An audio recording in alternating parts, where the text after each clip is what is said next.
Toda a nossa vida digital depende de criptografia. Compras online, banco, cartão de crédito, acesso ao e-mail e às redes sociais e acesso a sites oficiais do governo ou da universidade.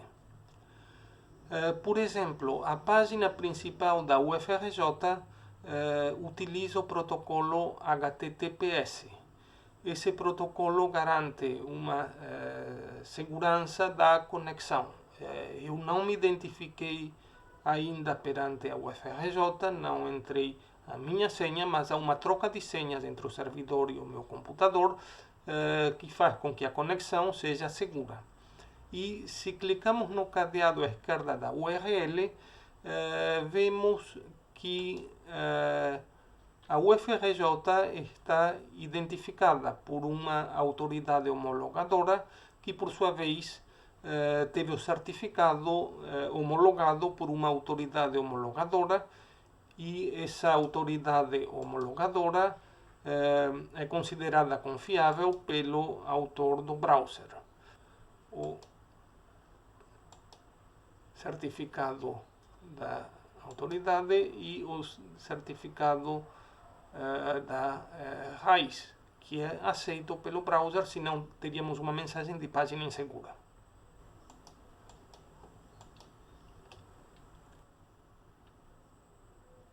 O HTTPS utiliza um protocolo chamado TLS, que é sucessor do SSL. O pacote livre OpenSSL implementa ambos protocolos. Ele é responsável pela segurança das comunicações no browser e em outras conexões.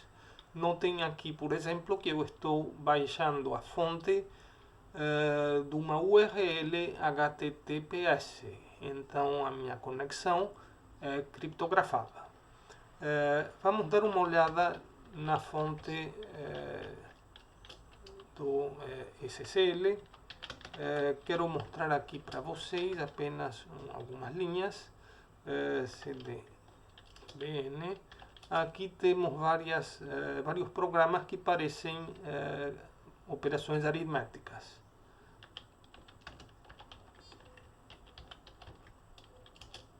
Aqui temos um e o que isso aqui faz é uma multiplicação recursiva de inteiros. Temos inclusive aqui a referência. É utilizada a multiplicação de Karatsuba e que divide dois números grandes, são inteiros com muitos bits, muitas casas decimais, são divididos em dois campos e depois aplica-se a fórmula aqui em cima para a multiplicação. Vou voltar sobre esse algoritmo mais tarde, mas o que quero mostrar agora é que a criptografia que usamos no dia a dia utiliza operações com inteiros de tamanho extremamente grande e existem motivos bons para fazer isso. Um dos sistemas de troca de chaves e de criptografia mais conhecidos é o RSA de Rivest, Shamir e Adelman. Ele é baseado numa hipótese.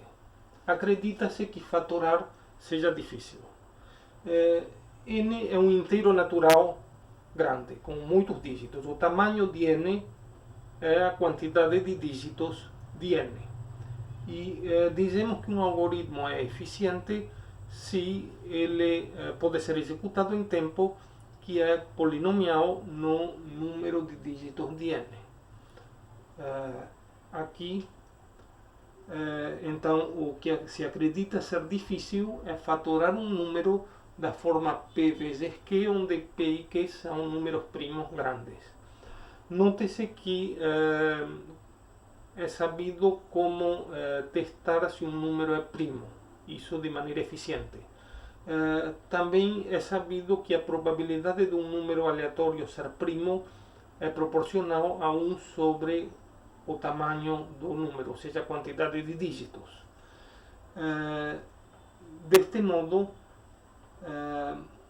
produzir P e Q e contas com números grandes é algo que é factível. O algoritmo que vocês viram de Karatsuba multiplica dos números de k dígitos em tempo da ordem de k elevado ao logaritmo de 3, base 2.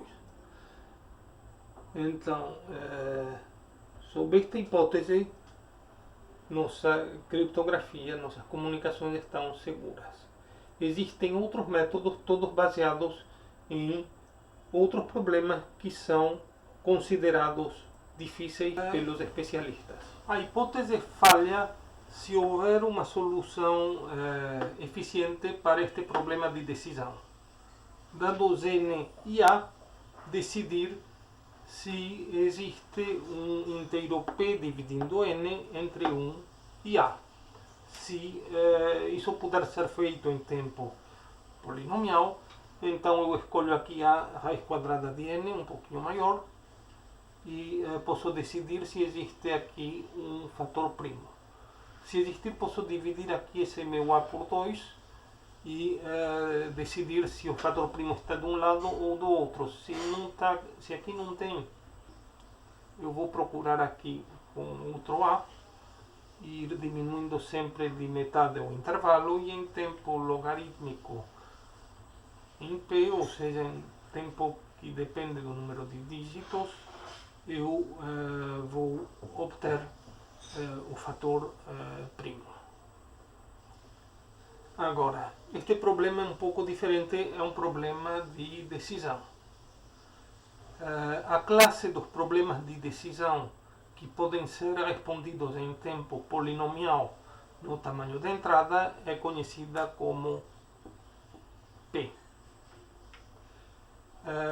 A classe de problemas de decisão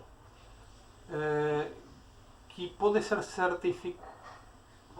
cuja resposta pode ser certificada dado uma certa dica é conhecida como NP. Por exemplo, neste caso, a dica é P, são dígitos de P. Com dígitos de P é fácil verificar se P está dentro do intervalo e se P divide M. Então este problema pertence à classe NP. A classe P está dentro de NP. O problema mais famoso em ciência da computação é precisamente se P é diferente de NP. Está em aberto. Tem uma recompensa de $1 milhão para quem mostrar isso ou o contrário. Se P for igual a NP, então este problema daqui pode ser resolvido em tempo polinomial no tamanho da entrada, e o mesmo vale para o problema da fatoração. Isso abre um caminho para ataques a este sistema de criptografia, o RSA, e também a outros sistemas baseados em outros problemas que também podem ser resolvidos em tempo polinomial se P for igual a NP. Esses problemas também são susceptíveis a outros ataques. Eles podem ser fáceis mesmo que P seja diferente de NP. Eles podem ser alvo de um computador quântico. Na outra direção, quem quer criptografia segura precisa pelo menos se assegurar que está utilizando o maior número possível de dígitos que não atrapalhe as comunicações. Por isso, no OpenSSH é usada a multiplicação de Karatsuba. E hoje vou falar sobre multiplicação de polinômios e multiplicação de inteiros.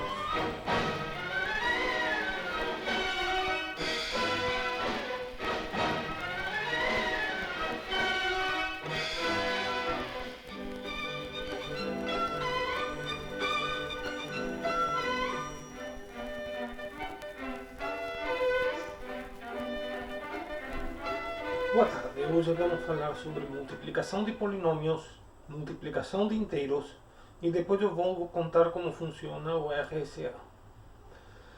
Polinômios podem ser representados de várias maneiras. O mais frequente é usarmos a base canônica. Então vamos representar polinômios f e g pelos seus coeficientes. Nesse caso, somar é fácil, mas multiplicar é um pouco mais complicado. Se fazemos a conta, o coeficiente em xk é igual a uma soma dos fk menos j vezes gj, onde se fazemos toda a soma temos da ordem de d vezes e multiplicações. Se queremos multiplicar polinômios de grau d, o custo é da ordem de d ao quadrado. Existem outras possibilidades, porém podemos usar um truque. Se fazemos a conta desta maneira, escrevemos primeiro h de x como uma combinação linear. Vamos escrever primeiro um termo FA mais FB vezes GA mais GB. Eu assumo agora que tanto FA quanto GA tem grau m menos 1. Então aqui eu multiplico dois polinômios de grau m menos 1 e obtenho um certo resultado. Esse resultado tem termos FAGA, FAGB, FBGA e FBGB, tudo em xn. O que eu queria obter eram apenas os FAGB e os FBGA. Tenho que tirar, portanto, FAGA e FBGB. Só que esses valores eu posso produzir fazendo FA vezes GA e FB vezes GB. Multiplicar por potências de x é apenas uma translação dos coeficientes, é fácil. Então, aqui temos três multiplicações.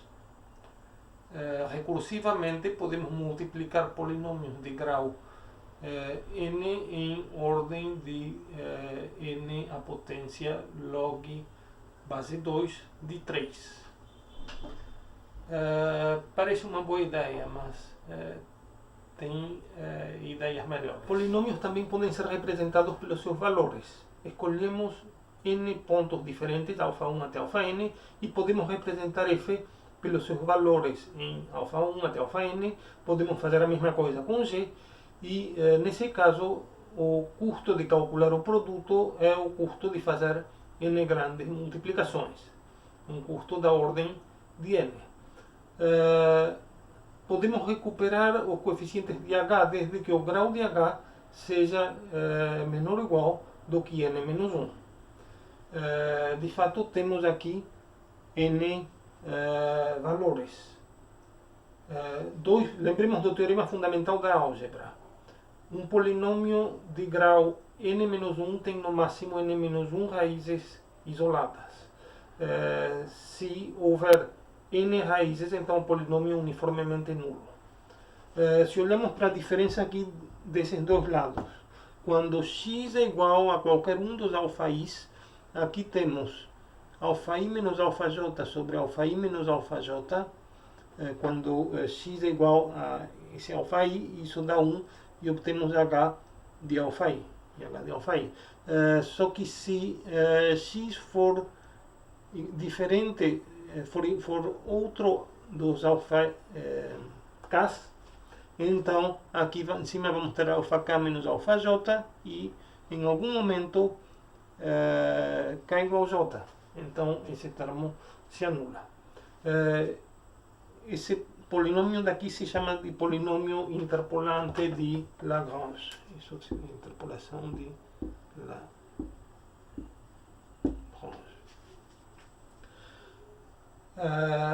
Isso parece uma ideia um pouquinho melhor, às vezes é melhor, mas ainda pode ser melhorada.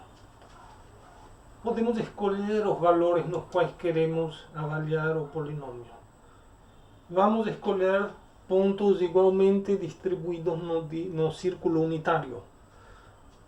Escolhemos ômega igual a exponencial de 2π raiz de i sobre n. Isso corresponde a uma rotação de 2π sobre n radianos. E escolhemos n suficientemente grande. Queremos que todos los polinomios con los cuales vamos a trabajar tenham grau menor ou igual do que n sobre 2 e queremos também que n seja uma potência de 2. Vamos ver por que isso daqui a pouco. Agora, eu vou levar os coeficientes nos valores.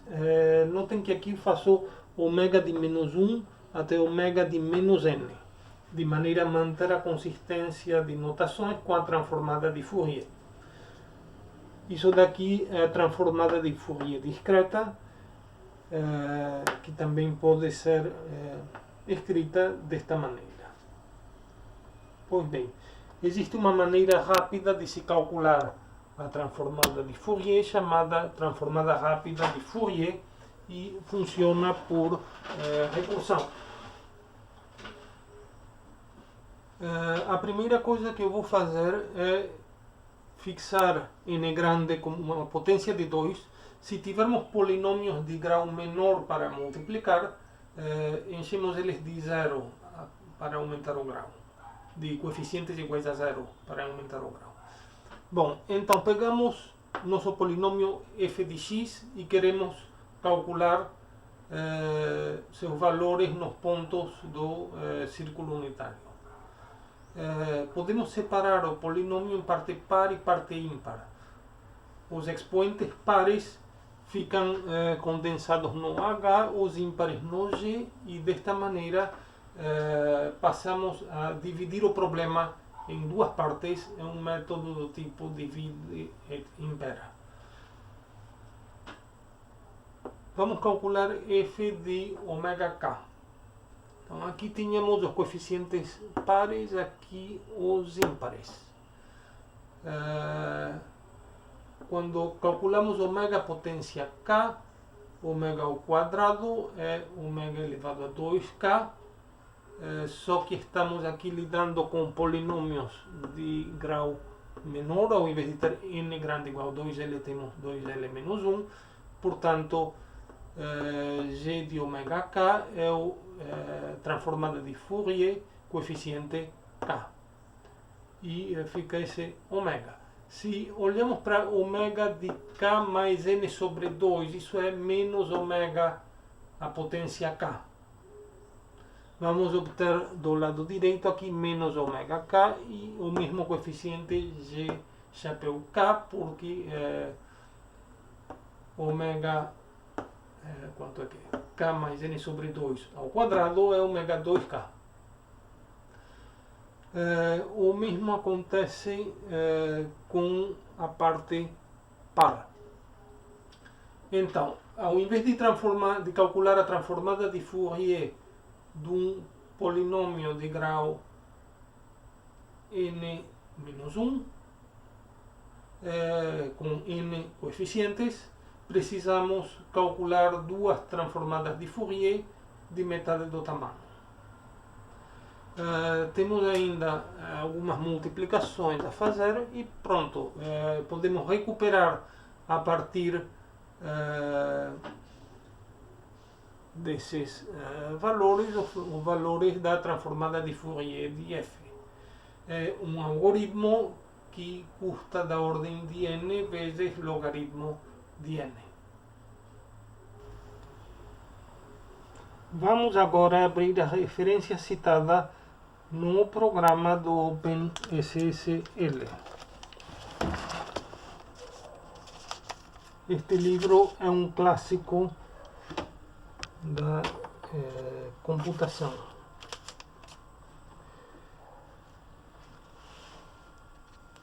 Então, aqui temos a explicação e depois continua e continua e continua e tem mais ideias e ainda mais ideias. Vou tentar resumir algumas dessas ideias. O algoritmo de Karatsuba, implementado no OpenSSH para multiplicar inteiros grandes, opera sobre inteiros de tamanho, digamos, 2n. Isso significa que tanto u quanto v, que são os números que vamos multiplicar, têm tamanho menor ou igual, aliás, menor do que 2 elevado a 2n, mas ainda queremos que o produto tenha valor menor do que isso. Em princípio, então, a ideia é que separamos cada um desses números numa parte menos significativa e numa mais significativa. Cada um desses u e v's é menor do que 2 elevado a n. E o termo aqui do meio é 1 menos u0 vezes v1 menos v0 é calculado com uma multiplicação de números de tamanho 2 elevado a n. Além do fator que queríamos achar, que era o 1v0 mais o 0v1, vamos achar fatores em u0v0 e o 1v1 que podem ser eliminados, porque de qualquer jeito vamos calcular o 1v1 e o 0v0. Então aqui multiplicamos, por exemplo, por 1 mais 2 elevado a n para neutralizar com o termo de cima. E aqui em cima fazemos a mesma coisa. Eu assumo aqui que 1 menos u0 vezes v1 menos v0 tem um número exato de bits que precisa ter, ou seja, n bits, mas se exceder por 1 ou mais ou menos, isso não é importante. Tudo isso faz uma pequena diferença na hora de implementar, mas não na hora da complexidade. O que conta é o número de multiplicações de tamanho menor. Fizemos 3. Então, diminuímos o tamanho dos números de 2 para fazer 3 multiplicações. Por indução, isso nos leva a uma estimativa de n a log 2 de 3. Existe outra ideia parecida devida a Karatsuba e Tom, é outro artigo clássico,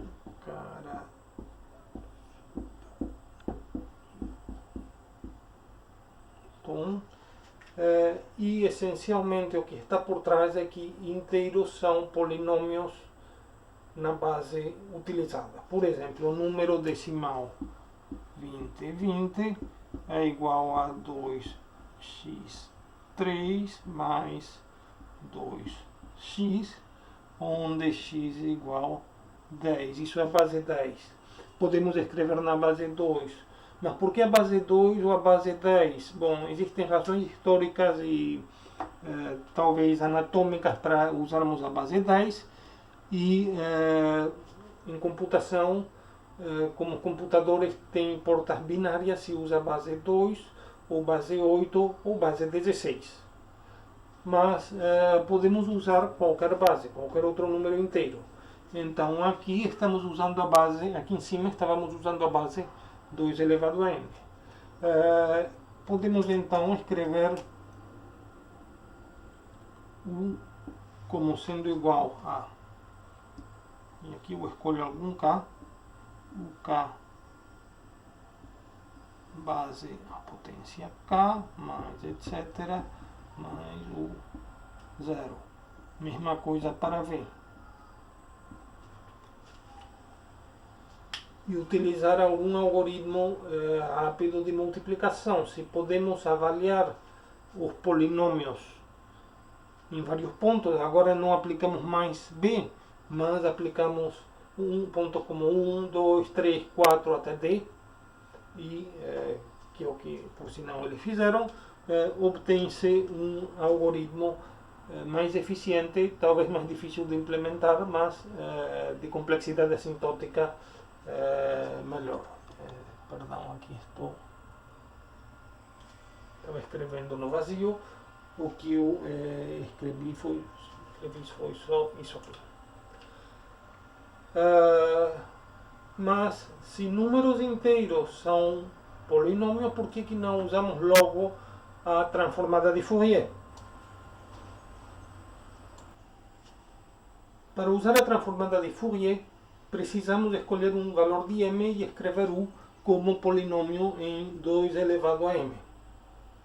Isso pode ser feito de maneira única e podemos escolher m de tal maneira a que cada FK caiba na mantissa de um número de ponto flutuante.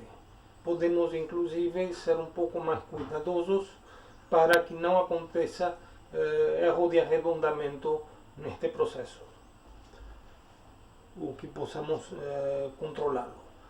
Então, calcula-se por transformada rápida de Fourier Feijé-Chapeu, multiplicação termo a termo para calcular H-Chapeu e depois inversa da transformada de Fourier para calcular H. O preço disso é da ordem de n log n para números de n bits. Tem melhor? Talvez. Outra possibilidade é escolher um certo número, alguns números primos e fazer as contas de maneira modular. Ao invés de trabalhar com U módulo Pi.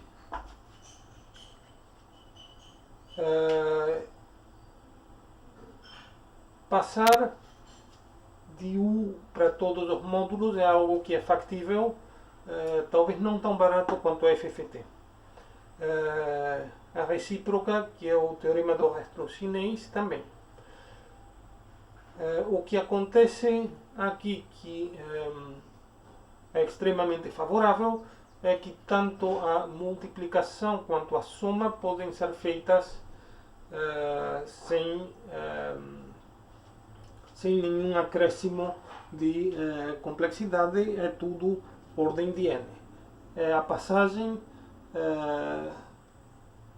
do número original para o módulo pi que é mais complicado.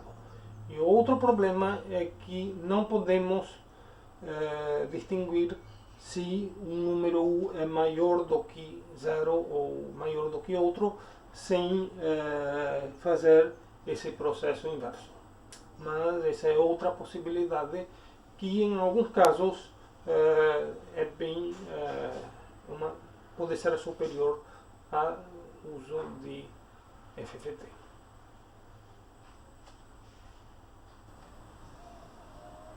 Vamos agora voltar ao sistema RSA. P são números primos que foram gerados usando números aleatórios e testando primalidade.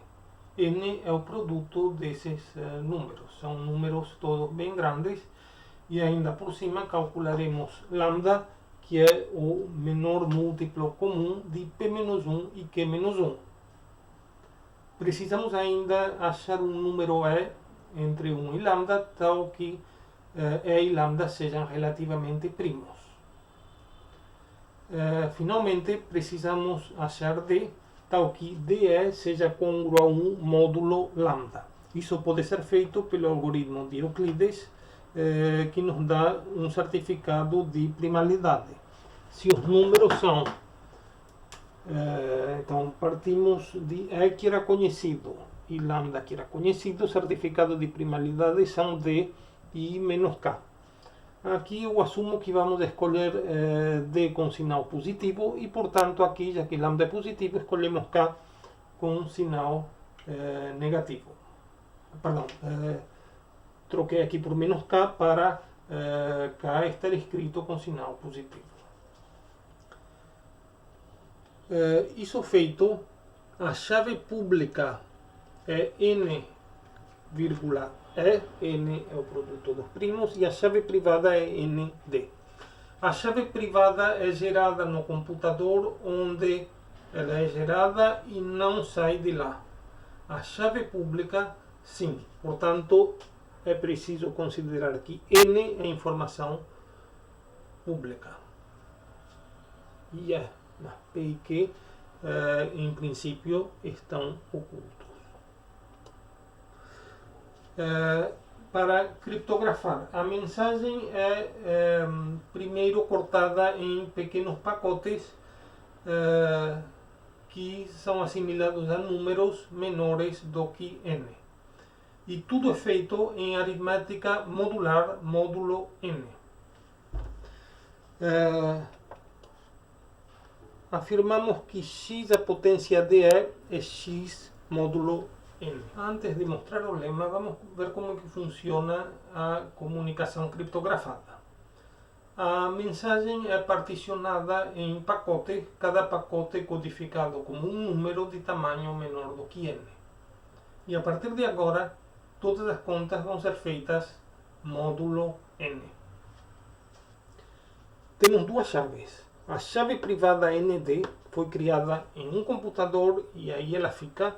E a chave pública NE, que é conhecida do mundo exterior.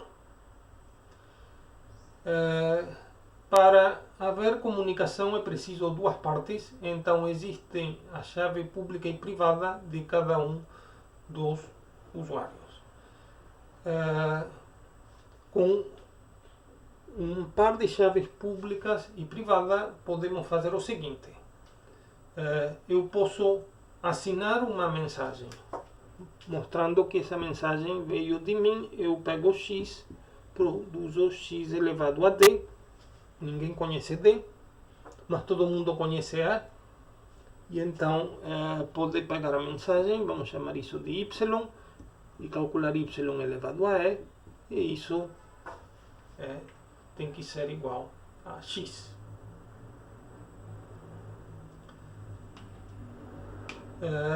Por outro lado, eu posso receber mensagens que são criptografadas com a minha chave pública. Você pega a minha chave pública, se você quer me mandar o pacote x, calcula x elevado a e, e aí eu e apenas eu consigo fazer x elevado a e elevado a d, que é igual a x.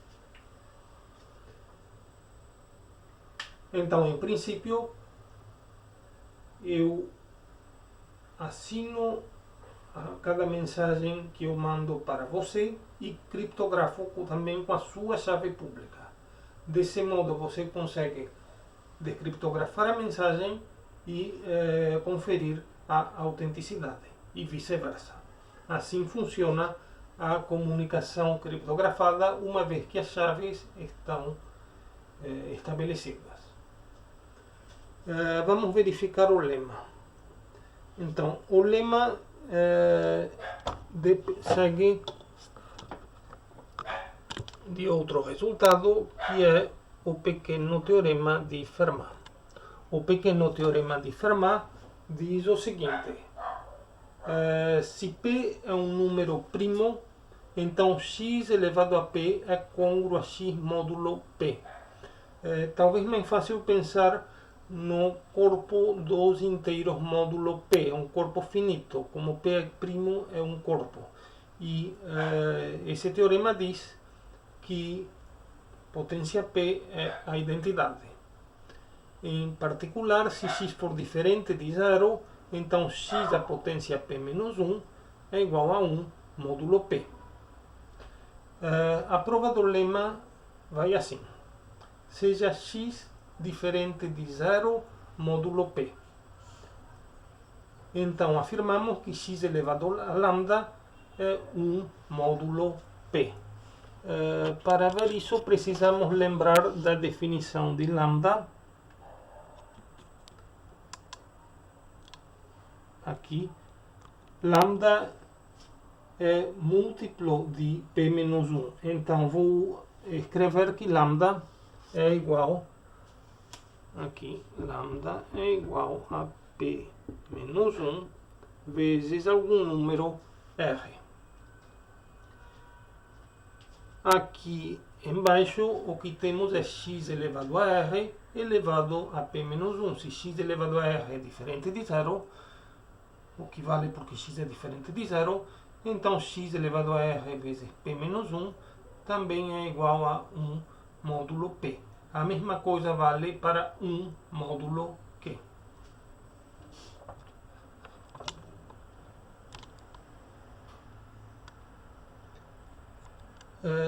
Disso deduzimos que x e n são relativamente primos. E também deduzimos que x elevado a lambda é igual a 1 módulo n. Sabemos que x elevado a lambda é 1 módulo p, então se formos calcular isso módulo p vezes q, podemos ter 1 mais q, 1 mais 2q, assim por diante. Nenhum desses valores é compatível com x elevado a lambda igual a 1 módulo q. Então, finalmente, precisamos mostrar que x a potência de é x elevado a 1 mais k vezes lambda, lembrando aqui onde que está, do algoritmo de Euclides, de menos k lambda igual a 1, então fizemos a substituição e obtivemos, portanto, que x elevado a d é x módulo n, que é o que queríamos mostrar. Vimos nesta aula como aplicar álgebra linear à multiplicação de números inteiros, usando a transformada rápida de Fourier. A transformada rápida de Fourier tem do melhor que a álgebra linear pode oferecer. Trata-se de uma transformação unitária, que, portanto, é bem condicionada. O número de condicionamento é 1. A norma, quando tudo bem escalado, é 1. Ela não aumenta os erros. Se a entrada tem um certo erro, a saída vai ter o mesmo erro. Ela tem estrutura, muita estrutura, tanto que, embora seja uma transformação de Cn em Cn, pode ser calculada em tempo da ordem de n logaritmo de n. Talvez seja possível calculá-la mais rápido, talvez não. Isso não se sabe, é um problema em aberto. Mas n logaritmo de n já é uma ótima performance. Também vimos como a moderna criptografia é importante nas nossas vidas e, no entanto, se baseia sobre certas hipóteses matemáticas, que são apenas isso, hipóteses, conjecturas. Não sabemos se P é diferente de NP ou se a fatoração de inteiros admite um algoritmo eficiente. Vou falar agora de outra ameaça à criptografia tal como conhecemos e talvez à economia digital, que é o computador quântico. Estamos numa corrida tecnológica já há anos pela construção do computador quântico e algumas empresas grandes como IBM, Google ou D-Wave já afirmam ter modelos funcionando, ou protótipos ou funcionais.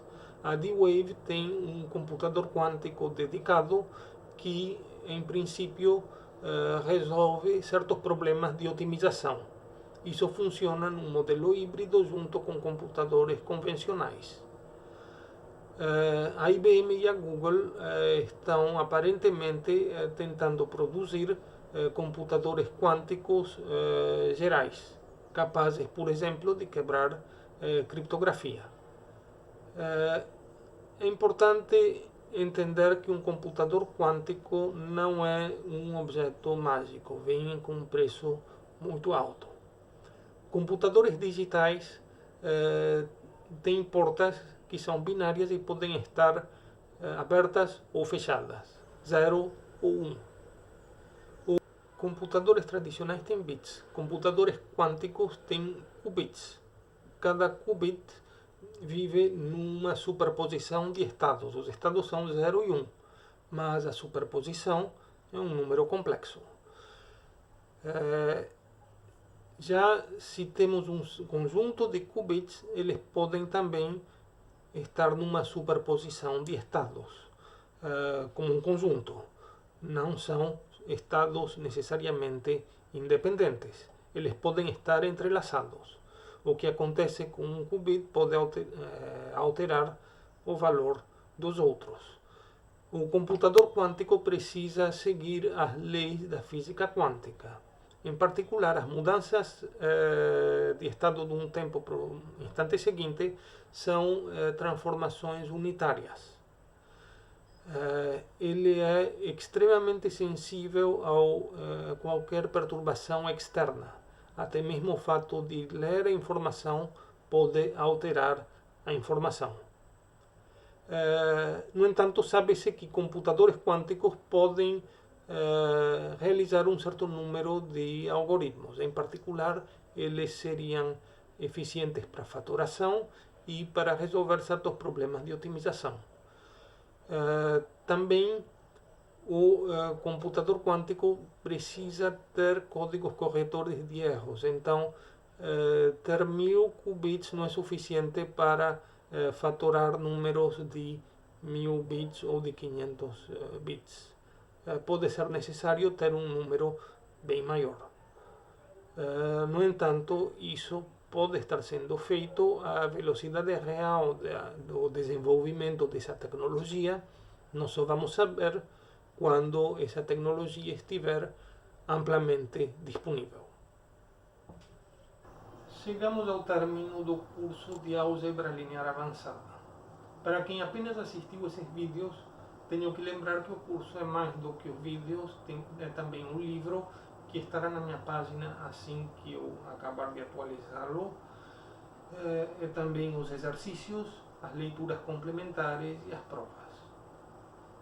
E, para terminar, quero sugerir um pequeno cardápio de disciplinas que são, de alguma maneira, a continuação desta. A álgebra linear computacional é onde se abre todas as caixas pretas, inclusive da placa CUDA ou de qualquer hardware ou software que estiver no nosso caminho. O curso de complexidade de algoritmos numéricos é uma espécie de continuação teórica onde se começa o estudo também de algoritmos para problemas não lineares como solução de polinômios, além da teoria um pouco mais geral de complexidade computacional. Boa noite.